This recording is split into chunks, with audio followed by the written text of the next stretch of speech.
अस्सलाम वालेकुम स्टूडेंट्स। आज हम हेडमास्टर, हेडमिस्ट्रेस और एफपीएससी लेक्चरार पेडागोजी का सेशन हम बाकायदा से स्टार्ट करने जा रहे हैं। तो जैसा कि हेडमास्टर और हेडमिस्ट्रेस के लिए ये जो सेशन है वो 80 मार्क्स का है। ये किसी और जो पेडागोजी फॉर एफपीएससी लेक्चरार उसके लिए ये 30 मार्क्स का ये सेशन होगा। अगर आप एफपीएससी के जो एग्जाम की तैयारी करती हैं तो आपको पेडागोजी लाजमी पढ़ना पड़ती है। तो इसलिए ये बहुत इंपॉर्टेंट सेशन है, तो आपने इसको बहुत अच्छी तरह से इसको फॉलो करना है। और हम पूरी तरह कोशिश करेंगे कि आपको चीज़ें आसान से आसान बना के हम आपको पेश करें, ताकि आपको जो मेहनत है वो कम करनी पड़े और उसका जो फ़ायदा वो आपको ज़्यादा मिले। तो चलिए अपना आज का लेक्चर स्टार्ट करते हैं from the platform of the Cosmos academy. सबसे पहले आप आउटलाइन हम देख लेते हैं कि हम।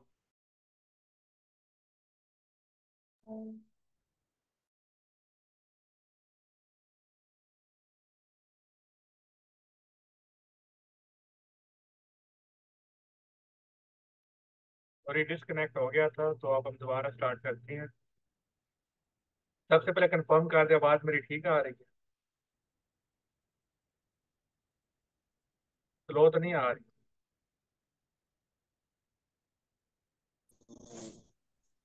यस सर, आ रही है आपकी आवाज।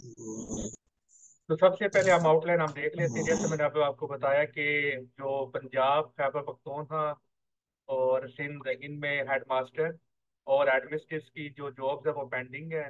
तो इन जॉब्स में आना है तो एक बहुत अच्छी अपॉर्चुनिटी है। जो स्टूडेंट अगर अच्छी अभी से तैयारी करेंगे तो हेडमास्टर या एडमिनिस्ट्रेट बन सकती हैं। और इसकी जो पे है वो 1 लाख से ऊपर होगी।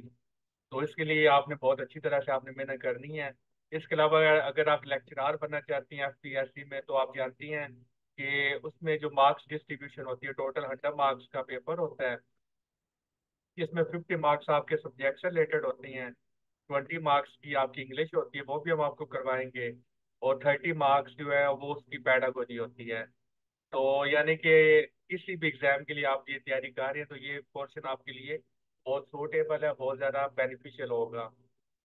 तो सबसे पहले हम इसकी आउटलाइन देख लेते हैं कि पैडागोजी सेशन में हम क्या क्या चीज़ें आपको पढ़ाएंगे। तो ये 4 सेक्शंस पर मुश्तमिल है इसका सिलेबस। सबसे पहले teaching techniques and methodology, classroom management and discipline, testing and evaluation, knowledge of Bloom taxonomy.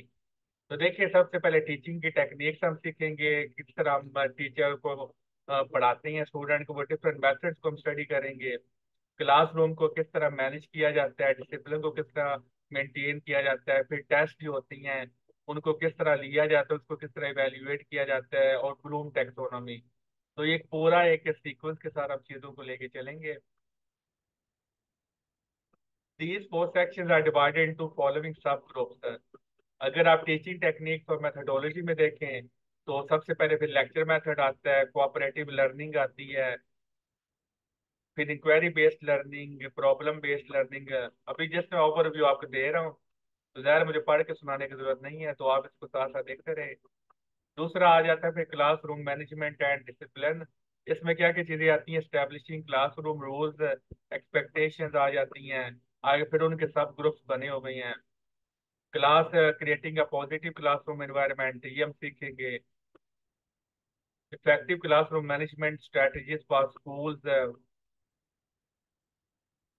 Student engagement, student को एंगेज किस तरह किया जा सकता है, उनको मोटिवेट किस तरह किया जा सकता है, ये चीज़ें हम देखेंगे। फिर तीसरा जो पोर्शन है, testing and evaluation in Pakistani education system, formative assessment strategies, summative, तो ये सारी डेफिनेशन, उनकी टाइप्स पढ़ेंगे, उनके पर्पसेस पढ़ेंगे, अथेंटिक, डेवलपिंग, ये सारा कुछ आप पढ़ेंगे।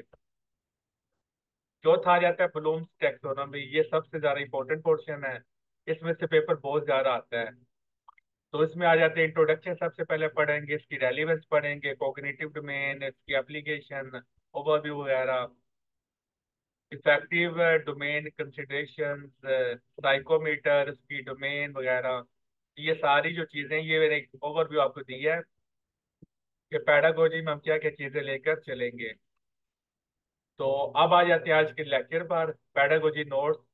अब हम स्टार्ट करेंगे। सबसे पहले देख लेते हैं कि जो पेडागोजी की बिगिनिंग कहाँ से हुई थी, पेडागोजी स्टार्ट कहाँ से हुई थी।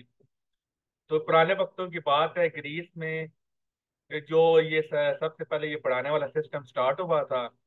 The role of teacher was first introduce, आप एमसीक्यू भी आ सकता है कि जो रोल ऑफ टीचर है सबसे पहले कहाँ पर इंट्रोड्यूस किया गया था। तो उसका आंसर है ग्रीस। तो इस पे आपने टिक करना है। And teaching was considered an art form, तो ये भी ऐसा एमसीक्यू स्टेटमेंट आपके पेपर में आ सकता है। पुराने वक्तों में जो टीचिंग होती थी, बच्चों को पढ़ाना होता था, ये क्या होती थी। ये किसी फीमेल का, I think so, mike on, video on है, उसको ऑफ कर लें। पुराने वक्तों में जो टीचिंग होती थी ये सिर्फ और सिर्फ जो अमीर लोग होते थे वो ही अफोर्ड कर सकते थे। Attending school and getting education was something that only the wealthiest could afford for their kids, यानी कि ये सिर्फ और सिर्फ अमीरों से रिलेटेड थी। गरीब बंदा इसको अफोर्ड नहीं कर सकता था। ये जब इसका स्टार्ट हो रहा था बाकायदा तौर पर। The role of teacher or an educator was considered the most important one in the learning process. अगर आप अपने बच्चों को एजुकेशन प्रोवाइड करना चाहती हैं, उनको सिखाना चाहती हैं, तो उस लर्निंग प्रोसेस का जो सबसे इम्पोर्टेंट पार्ट होता है वो होता है टीचर। टीचर अकेला पार्ट नहीं होता, क्योंकि स्टूडेंट को सिखाने की डिफरेंट पार्ट्स होती हैं। उसमें से सबसे जो इम्पोर्टेंट रोल होता है वो टीचर का होता है। क्यों टीचर का क्यों होता है? क्योंकि वो बच्चों को तालीम देता है। और ये आपके एमसीक्यू में आ सकता है कि जो स्लेव्स है, गुलाम, ज़ाहिर है आपने अभी पढ़ा कि जो है पेडागोजी है वो ग्रीस में स्टार्ट हुई थी। और ये अमीरों से बिलोंग करती थी, क्योंकि इसको अफोर्ड गरीब नहीं कर सकते थे। और पुराने वक्तों में ज़ाहिर है आप जानते हैं कि गुलाम बनाए जाते थे, स्लेव्स बनाए जाते थे। तो उन स्लेव्स की ड्यूटी होती थी कि आपने क्या करना है, अपने उनके जो बच्चे हैं उनको घर से स्कूल तक लेकर जाना है, घर से स्कूल तक। तो ज़ाहिर है वो खुद तो लेके जाते नहीं थे, गुलाम बनाए हुए थे तो वो लेके जाते थे। अब जब वो घर से लेके चलते थे और स्कूल तक उन्होंने जाना था, तो इस सफर के दौरान भी क्या करते थे, बच्चे उनसे सीखते थे। तो इसलिए यहाँ पर कहा गया है कि जो स्लेव्स है उनको फर्स्ट पैडागोज कहा गया है। सिंपल वर्ड में पैडागोज को क्या है, टीचर, ठीक है। तो ये भी आपका एमसीक्यू आ सकता है कि फर्स्ट पैडागोज किन को कहा जाता है, स्लेव को कहा जाता है। और पुराने जमानों में जो स्लेव्स बनाए जाते थे वो बहुत ही एक्सपीरियंस वाले बनाए जाते थे। आप जानते हैं कि जिंदगी में जिसके पास तजुर्बा ज्यादा होता है वो ज्यादा वो उसके पास नॉलेज होता है। वो उसके पास वो चीज सिखाने के लिए ज्यादा चीजें होती हैं। तो इसलिए अपने बच्चों को ज्यादा उन्होंने सिखाना भी था, क्योंकि जो लर्निंग का जो प्रोसेस है वो इंसान हमेशा जैसे ही वो पैदा हुआ, उसको होश हवास आए, तो उसने लर्निंग से स्टार्ट कर दी। तो लर्निंग हमेशा से इंसान की सबसे बेसिक नीड रही है। तो ये नेचुरल भी होती है कि इंसान के अंदर तजस्सुस जो क्यूरियोसिटी है वो इंसान के अंदर अल्लाह ताला ने डाली हुई है। वो चीज़ों को देख कर वो मुतजस्सिस होता है, उसका वो सवाल उठाता है। तो इसलिए उन्होंने ज़ाहिर है कि उन्होंने अपने बच्चों को एजुकेट करना था, तो इसलिए और घर से लेकर स्कूल तक आप जानते हैं कि पुराने वक्तों में जो सफर होते थे वो बहुत ज्यादा, उनका जो ड्यूरेशन होता था वो लंबा होता था। जो उनकी ड्यूरेशन लंबा और स्पीड स्लो होती थी। तो इस वजह से वो उनकी कोशिश यही होती थी कि हम ऐसे ऐसे इंसानों को हम गुलाम बनाएं जो हमारे बच्चों को भी फायदा दे सकें। तो ये बहुत इंपॉर्टेंट आपका एमसीक्यू है। ये थोड़ा बहुत ओवरव्यू था कि पैडागोजी कैसे स्टार्ट हुई। क्योंकि आपने चीजों को डिटेल में लेकर नहीं चलना, हमने just for the MCQ paper के लिए हमने चीजों को लेकर चलना है। और एमसीक्यू पेपर के लिए वन लाइनर एमसी जो स्टेटमेंट होती हैं, नोट्स होते हैं, वो बहुत ज्यादा आपके लिए बेनिफिशियल होती हैं। तो इसलिए हमने जो नोट्स बनाए हैं वो पॉइंट्स के फॉर्म में बनाए हैं। और कोशिश की है कि अट्रैक्टिव नोट्स भी हो ताकि आपको पढ़ने का दिल भी करे। हैंड रिटन हमने नहीं बनाए, क्योंकि हैंड रिटन में वो हैंड राइटिंग का बहुत सारा इशू आ जाता है, फिर पिक्स बनानी होती हैं, फिर उनको स्कैन करने में वो सही रिजल्ट नहीं आता। तो इसलिए आपको कोशिश की है कि अट्रैक्टिव भी हो, कलर्स का यूज किया जाए, और पॉइंट्स के फॉर्म में आपको नोट्स दिए जाए ताकि आपको बुक्स ना पढ़नी पड़े। और आप यहाँ से उसको डायरेक्ट आप चीज़ों को डील कर सकें। तो पेडागोजी पेडागोजी को अगर हम डिफाइन करें तो सबसे पहले क्या है, teaching with technology. Simple word में अगर आप पेडागोजी को डिफाइन करती हैं तो टेक्नोलॉजी को यूज करके अगर आप टीच कर रहे हैं तो उसको आप क्या बोलती हैं, पेडागोजी बोलती हैं। जो पेडागोजी का वर्ड है ये ग्रीक, पैडा मीन्स चाइल्ड और Andra means man, गोगोस mean leader. तो ये तीन आपके एमसीक्यू हैं कि पैडा का मतलब क्या होता है, चाइल्ड। तो पैडागोजी में हम क्या करते हैं, बच्चों को एजुकेशन जो दी जाती है उस फिनोमिनन को हम क्या कहते हैं, पैडागोजी। और जो तालीम आपने बच्चों को देनी है वो आपने यूजिंग टेक्नोलॉजी आपने बच्चों को देनी है, तो उसको फिनोमिना को आप क्या बोलेंगे, पैडागोजी बोलेंगे। काइनाट टेक्नोलॉजी का मीन है कि आपने, अगर आप बच्चे को कोई टॉपिक पढ़ा रहे हैं तो आपने, हमारे यहाँ वैसे तो रवायती सिस्टम क्या होता है, व्हाइट बोर्ड हम वो सारा कुछ लिख देती हैं, बच्चा वहां से रट लेता है। तो हमारे यहाँ इन रियलिटी पैडागोजी नहीं हो रही, हमारे यहाँ बस बच्चों को रट्टे मरवाए जा रही हैं। तो पैडागोजी में क्या होता है कि आपने जो चीज आपने करवानी है उसका आपने प्रैक्टिकल करके दिखाना है। डिफरेंट वे आपने दिखाने हैं कि जिसमें आप बच्चों को प्रैक्टिकली आप उनको एंगेज कर सकें, साइंस को यूज कर सकें, टेक्नोलॉजी को यूज कर सकें। अगर आपने बच्चों को कोई एक्सपेरिमेंट करवाना है तो उसके लिए आपके पास सामान का होना जरूरी है, आपके पास लैब का होना जरूरी है। वहां पर आप क्या करें, बच्चों को एक्सपेरिमेंट करके दिखाएं। तो अब वहां पर क्या आ गई, टेक्नोलॉजी का यूज आ गया ना, आप बच्चों को टीवी दिखा सकती हैं, एलसीडी से आप उनको दिखा सकते हैं, कंप्यूटर पे आप उनको वीडियो दिखा सकती हैं। तो जो छोटे बच्चे होते हैं उनको आप वो सारा वो बनाई होती है, फॉर एप्पल, एप्पल का जो वो मतलब आप बना लें, उसका चार्ट बना लें या कुछ की पिक बना लें वगैरह। तो इस तरह आप करके वो क्या करें, बच्चों को सिखाएं। तो ये सारा कुछ किस में आ जाता है, टेक्नोलॉजी में आ जाता है। क्लियर है कायनात? Yes sir. तो इस तरह आपके एमसीक्यू भी आ सकता है कि पैडा क्या होता है, चाइल्ड। तो पैडागोजी जो हम पढ़ते हैं ना, इसका मतलब क्या है, बच्चों को जो हम एजुकेशन देते हैं उसको हम क्या बोलते हैं, उसको हम बोलते हैं pedagogy. Paeda means child, andra means man. अगर आप बड़ों को पढ़ाते हैं, तालीम बालगां जो है ना कुछ सालों पहले स्टार्ट हुआ था, उसको आप क्या बोलते हैं, एंड्रागोजी पढ़ते हैं। वो हम आगे सारा डिस्कस करेंगे। फिलहाल आप चले पॉइंट टू पॉइंट आप चलें। गोगोस मीन क्या, लीडर। कोई इसको गो गो जस भी पढ़ता है, कोई गो गोस भी पढ़ता है। तो आप यहाँ पे है, आप पैडागोगी पढ़ें या पैडागोजी पढ़ें। The word is derived from a Greek word पैडोस, इसका मतलब क्या होता है, चाइल्ड। और एगोगोस मतलब लीडिंग। तो it means the leader of children. Pedagogy को आप क्या बोलते हैं, लीडर ऑफ चिल्ड्रन। क्योंकि बच्चों को क्या करना है, बच्चों को टीचर पढ़ाती हैं, तो वो जो टीचर होता है उसको आप क्या बोलते हैं, लीडर बोलती हैं। क्यों? क्योंकि उसने बच्चों को साथ लेकर चलना है। लीडर किसको कहती हैं, जो सबको साथ लेकर चलता है उसको आप बोलते हैं लीडर। जो फ्रंट से लीड करता है, जो बच्चों को सिखाता है कि किस तरह आपने बोलना है, किस तरह आपने बिहेव करना है। तो इसलिए हम पैडागो जो टीचर है पैडागोजी उसको आप क्या बोलते हैं, उसमें आप टीचर को लीडर कहते हैं। या दूसरे वर्ड में आप, ये एमसीक्यू पेपर में भी आया हुआ है कि पैडागोजी का मतलब क्या है, टू लीड द चाइल्ड। बच्चों को लीड करना, उसको आप क्या बोलते हैं, पैडागोजी बोलती हैं। ये सिंपल सिंपल मीनिंग्स हैं, डिफरेंट वे में आपसे वो उन्होंने वो पूछ सकता है कि पैडागोजी में टीचर को क्या बोलती हैं, लीडर बोलती हैं। पैडागोजी का मकसद क्या है, बच्चे को लीड करना। बच्चे को लीड करने वाले को क्या कहते हैं, लीडर कहते हैं। तो ये एज एमसीक्यू आपसे पूछा जा सकता है। Pedagogy is the study of teaching method. It is also called science of teaching. ये जो लाइन है ना, यहाँ से ये सारा खुल के आपको बता रही है, साइंस को यूज करके बच्चों को पढ़ाना उसको आप क्या बोलते हैं, पैडागोजी बोलते हैं। साइंस को यूज करके बड़ों को पढ़ाना उसको आप क्या बोलते हैं, एंड्रागोजी बोलते हैं। ये आ गया एंड्रागोजी।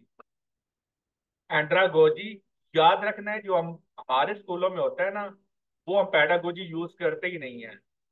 क्योंकि पैडागोजी की डेफिनेशन में आ गया है कि टेक्नोलॉजी का यूज करना है, साइंस को यूज करना है, डिफरेंट वे को आपने यूज करना है। तो उसको यूज करके पढ़ाना, उसको आप पैडागोजी बोलते हैं। तो हमारे स्कूलों में पैडागोजी वाला निज़ाम नहीं है।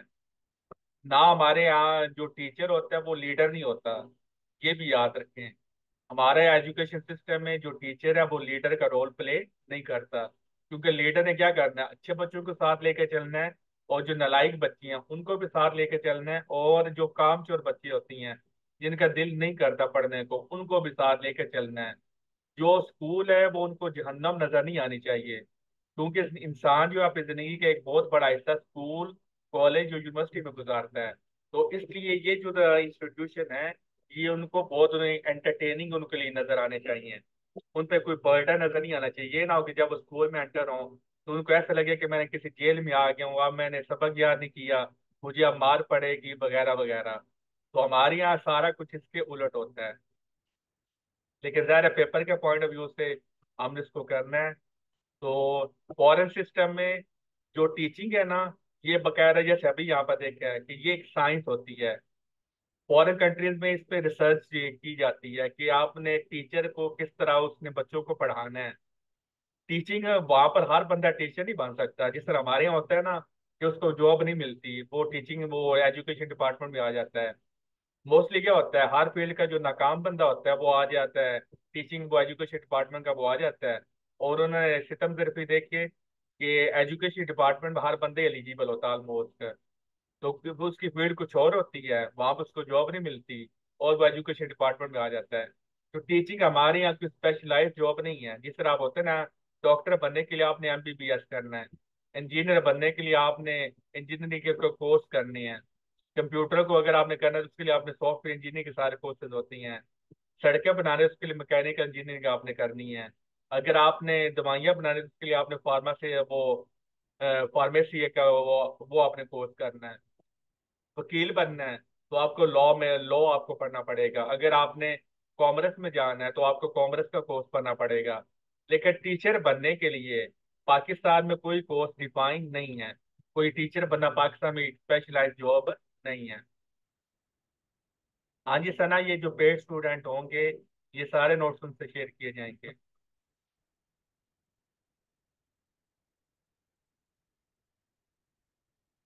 Andragogy the teaching of adult, heutagogy is the self determined learning. अब वो स्टूडेंट जो पढ़ाकू स्टूडेंट होते हैं, जो खुद से स्टडी करती हैं, सेल्फ स्टडी जो करती हैं, उसको क्या बोलती हैं, हैटागोजी बोलती हैं। तो ये भी एमसीक्यू आ सकता है कि हैटागोजी में क्या होता है, instructor act as a facilitator. ये आपका एमसीक्यू आ सकता है कि किस किस पैडागोजी में, नहीं सॉरी, किस लर्निंग ऑफ किस सिस्टम ऑफ लर्निंग में टीचर एज अ फैसिलिटेटर होता है। यहाँ पर वो एज अ लीडर नहीं होता, एज अ फैसिलिटेटर होता है। दोनों में फर्क है। लीडर क्या होता है, उसने सबको साथ लेके चलना है, उनको सिखाना है, और वो लेके उनको चलना है। फैसिलिटेटर में क्या होता है, उसने फैसिलिटेट करना है, बच्चे की जस्ट हेल्प करनी है। आप देख लें, क्रिकेट टीम को देख लें। अब क्रिकेट टीम में क्या होता है कि जो नेशनल टीम होती है वहां पे जाहिर है कि पाकिस्तान को छोड़ दिया गेम, क्योंकि पाकिस्तान में ऐसा नहीं होता। जो फॉरेन कंट्रीज होती हैं वहां पर अगर एक जो क्रिकेटर है उसने नेशनल टीम में जाना है, तो ये पूरे प्रोसेस के जरिए जरिए पूरे सिस्टम के जरिए वो नेशनल टीम में जाता है। अब जब नेशनल टीम में वो चला जाता है तो वहां पर उसको ये नहीं सिखाया जाता कि तुमने बैटिंग किस तरह करनी है, तुमने बॉलिंग किस तरह करनी है। उसका जस्ट वो बताया जाता है कि जो ओपोनेंट टीम है उसकी ये स्ट्रेंथ है, ये उसकी वीकनेस है, आपने इस लाइन और लेंथ पे बॉलिंग करनी है तो ये उसको जरा डिस्टर्ब करेगा। बैट्समैन की वीकनेस बताई जाती है। तो यानी कि वहां पर क्या होता है, एज अ फैसिलिटेटर यूज होती हैं। आपने वो देखा होगा, एक होता है कोच और एक होता है बैटिंग कंसल्टेंट, दोनों में फर्क होता है। कोच क्या होता है, बकायदा वो आपको बैटिंग के लिए वो टिप्स देता है, बकायदा बैटिंग आपको वो मतलब है आपको मेहनत करता है, सिखाता है। और जो कंसल्टिंग होता है वो जस्ट आपको मशवरे देता है कि आपने इस तरह आपने बैटिंग करनी है, आपने इस तरह बॉलिंग करनी है। इसी तरह जो टीचर होता है ना, वो हैटागोजी में क्या होता है, एज अ फैसिलिटेटर हो जाता है। उसने जिस बच्चे को गाइड करना है कि ये वाला चैप्टर इंपॉर्टेंट है, ये वाला प्रैक्टिकल तुम इस तरह करो, ये सामान की जरूरत है, इसमें ये तुमने अपनी वो अपने आप को चीजें लेकर आनी है, ये एहतियाती तदाबीर करनी है। तो जस्ट वो क्या करे, उसको गाइड करता है।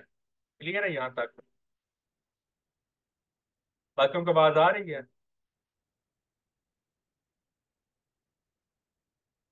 आवाज में इशू तो नहीं आ रहा?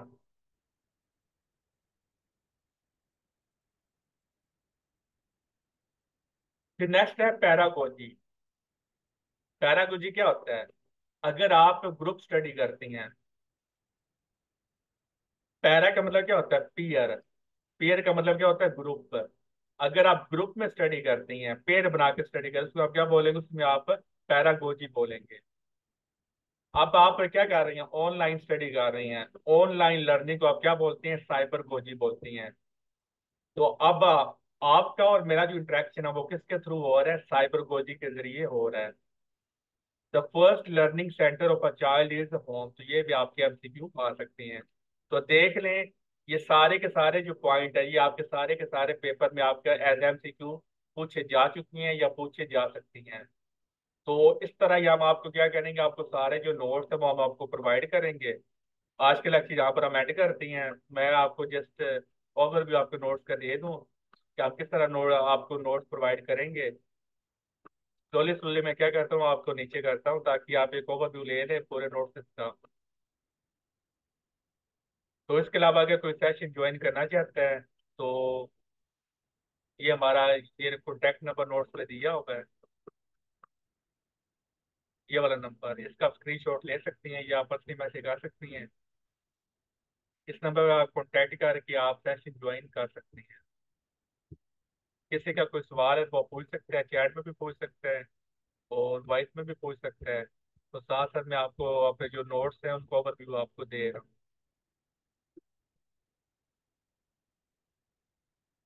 इस सेशन की जो फी हमने रखी है वो 3000 है पूरे सेशन की। और अगर कोई स्टूडेंट अफोर्ड नहीं कर सकता तो उसके लिए कंसेशन अवेलेबल है।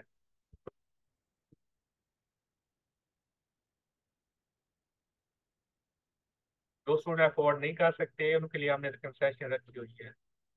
तो वैसे हमने फी रखी है 3000। और कोई सवाल? ये आ रही है कि different case to case vary करता है ना।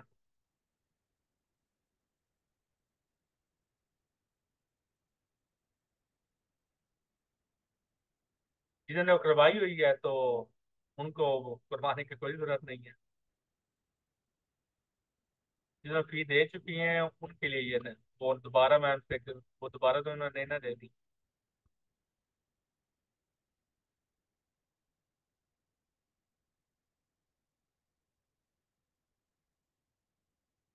और आज जो स्टूडेंट है, तो आपको वजह से बताया कि केस टू केस वेरी करता है। कुछ स्टूडेंट ऐसे होती हैं जो थोड़ी बहुत भी पे करने के लिए डिफिकल्ट होता है। तो इसलिए स्टूडेंट की सिचुएशन के अकॉर्डिंग हम उनको कंसेशन देंगे।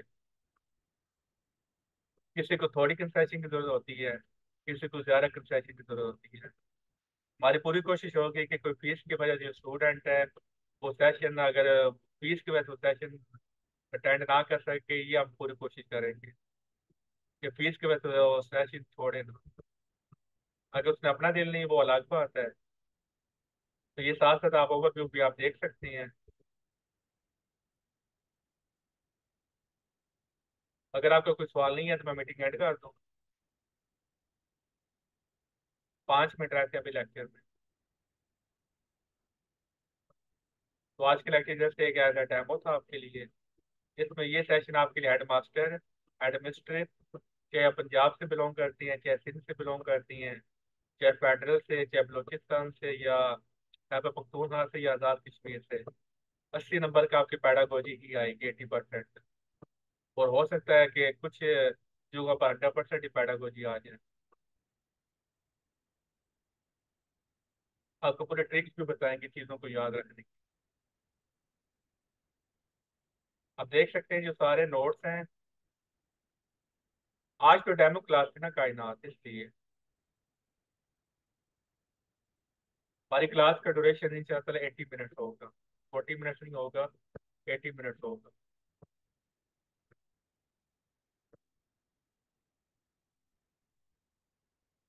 तो आप देख सकते हैं जो सारे नोट्स हैं वो अट्रैक्टिव बनाए हुए हैं, वो पॉइंट्स की फॉर्म में रखे हुए हैं। जस्ट आप इनको याद भी कर लें तो ये पेपर में आपके एमसीक्यू आने हैं। नहीं, साथ साथ बनाएंगे और साथ साथ आपको देते चले जाएंगे, बढ़िया। इसको तो अभी बहुत सारे नोट्स है ना। टिक्स भी हमने ऐड की हैं ताकि आपको ज़रा आसानी हो सके। अब यहाँ पर कंपैरिजन किया गया है, वो आपको फिर दिखाया गया है यहाँ पर। आई थिंक तो आपका कोई सवाल नहीं है। चले फिर मीटिंग को एंड करती हैं। कल इंशाल्लाह 9:30 बजे आपकी क्लास होगी, ठीक है।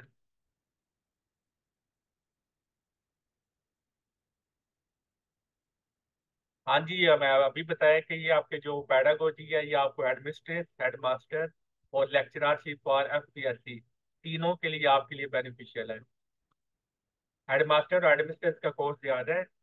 तो पहले हम क्या करेंगे, वो वाला कोर्स करेंगे जो एफपीएससी, हेडमास्टर और एडमिनिस्ट्रेट तीनों के लिए कॉमन सिलेबस है। उसके बाद फिर हम उसको, जो स्टूडेंट होंगे हेडमास्टर और एडमिनिस्ट्रेट के लिए, उनको फिर और एडवांस जो चीज़ें हैं उनको फिर हम उनको बताएंगे, ठीक है। चले फिर ठीक है, अल्लाह हाफिज़।